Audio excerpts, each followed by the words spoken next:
बेटी की कहानी। करुणा क्या कर रही है? माँ की आवाज सुनकर करुणा एकदम चौंक गई। करुणा जल्दी से घर के अंदर आई और बोली, माँ कुछ नहीं, बस खेल रही थी। क्या हुआ? करुणा की माँ खाना बना रही थी। मैं तो तुझे खाने के लिए बुला रही थी। करुणा खाना खाकर अपनी माँ से बोली, माँ मैं शोभा के घर खेलने जा रही हूँ। रामवती, अरे रुक, क्यों जाती है उनके घर? वे बड़े लोग हैं, कहीं बुरा न मान जाएं। इस बात को सुनकर करुणा बहुत जोर से हंसी। माँ तुम कैसी बात करती हो? मेरी सबसे अच्छी सहेली है। अभी जाने दो न माँ, थोड़ी देर में आ जाऊंगी। यह सुनकर रमवती का मन पिघल गया। जा चली जा, लेकिन अपने बापू के आने से पहले आ जाना। करुणा और शोभा दोनों पक्की सहेली थी, लेकिन दोनों की किस्मत अलग अलग थी। एक तरफ करुणा बहुत गरीब घर से थी, तो शोभा गांव के जमींदार की बेटी थी, जिसके घर में पैसों की कोई कमी नहीं थी। दोनों सहेली एक ही स्कूल में पढ़ती थी।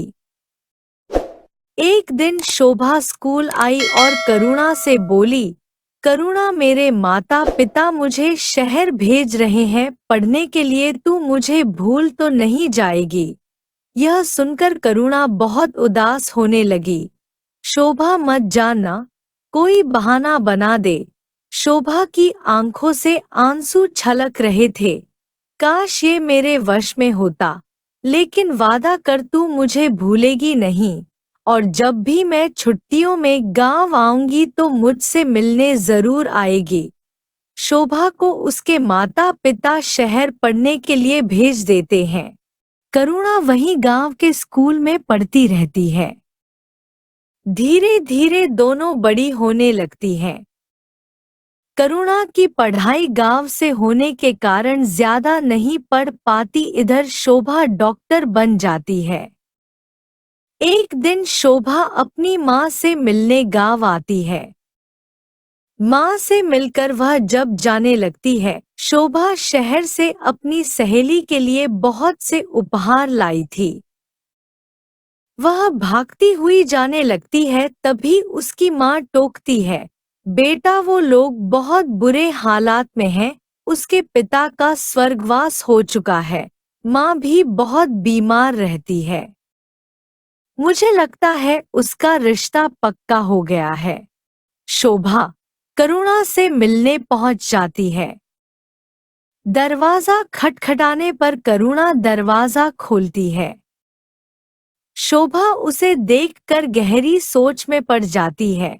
एक बार तो उसे ऐसा लगता है कि यह कोई और है, लेकिन जब ध्यान से देखती है तो करुणा ही थी। गालों में गहरे गड्ढे पड़ गए थे, रंग भी सांवला सा हो गया था। इधर करुणा भी एक बार शोभा को देखकर हैरान रह गई। शहर जाकर उसके तो रंग ढंग बदल गए, एकदम अप्सरा सी लग रही थी। करुणा एकटक उसे देखे जा रही थी।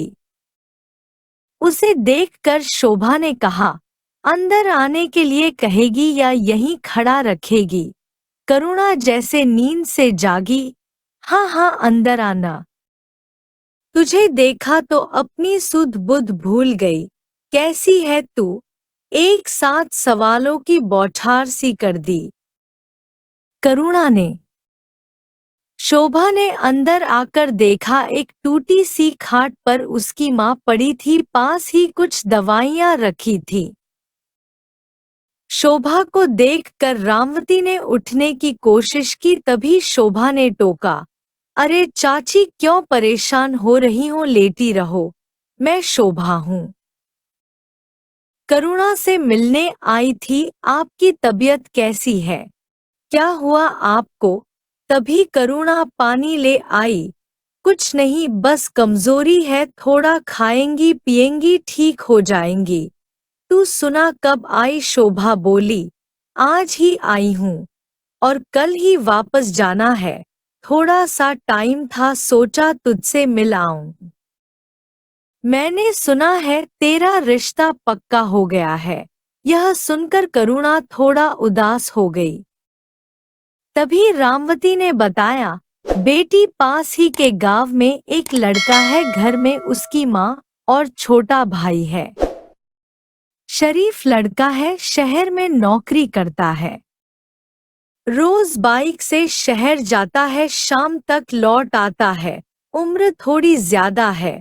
रमावती ने आगे बताते हुए कहा, बेटी, इसके पिता चल बसे। मेरा भी कोई भरोसा नहीं है। मैं चाहती हूँ कि इसके हाथ पीले हो जाएं तो सब चिंता मिट जाए। लेकिन इससे पूछो तो कहती है तुम अकेली हो जाओगी। मैं तुम्हें छोड़कर कहीं नहीं जाऊंगी। अब तू ही इसे समझा। शोभा करुणा को बाहर ले जाती है। क्या बात है करुणा, तुझे लड़का पसंद नहीं है? करुणा उसके गले लगकर रोने लगी। नहीं, मैंने लड़का नहीं देखा, वो तो ताऊजी रिश्ता पक्का कराए, वो बात नहीं है। माँ को अकेला कैसे छोड़ दूं? शोभा ने उसकी बात समझते हुए कहा, वो बात तो तेरी ठीक है, लेकिन शादी तो करनी पड़ेगी। ये सोच माँ को कुछ हो गया तो तेरी शादी कैसे होगी? और अगर एक बार तेरी शादी हो गई और तेरा पति अच्छा निकल गया तो तू उसके साथ कभी भी अपनी माँ से मिलने आ सकती है। वैसे भी चाची कुछ दिनों में ठीक हो जाएंगी। करुणा, नहीं, वो अब ठीक नहीं होंगी, डॉक्टर जवाब दे चुके हैं। कैंसर है, आखिरी स्टेज का, उन्हें कुछ बताया नहीं है। तू भी मत बताना। यह सुनकर शोभा ने कहा, फिर तो इसे अपनी माँ की अंतिम इच्छा मानकर पूरा कर शादी कर ले। हो सकता है तेरी माँ जो इतना कष्ट पा रही है, तेरे हाथ पीले करने के चक्कर में ही उनके प्राण अटके हों। यह सुनकर करुणा रोने लगी। शोभा ने उसे गले से लगा लिया। उसके बाद बात बदलते हुए उसने कहा, देख, मैं तेरे लिए शहर से क्या लाई हूँ। यह कहकर उसने एक सुंदर सी साड़ी करुणा को दे दी। करुणा ने साड़ी देखी और बोली, इसकी क्या जरूरत थी? शोभा ने उसका हाथ अपने हाथ में लेते हुए कहा, करुणा, एक बात याद रखना, हमेशा मैं कहीं भी रहूं, गांव में, शहर में, शादी के बाद अपने ससुराल में, तेरी मेरी दोस्ती नहीं टूटनी चाहिए। जरा सी भी परेशानी मत उठाना। जीवन के किसी भी मोड़ पर खुद को अकेला पाए तो सीधी मेरे पास चली आना। तेरी ये सहेली हमेशा तेरे साथ खड़ी है।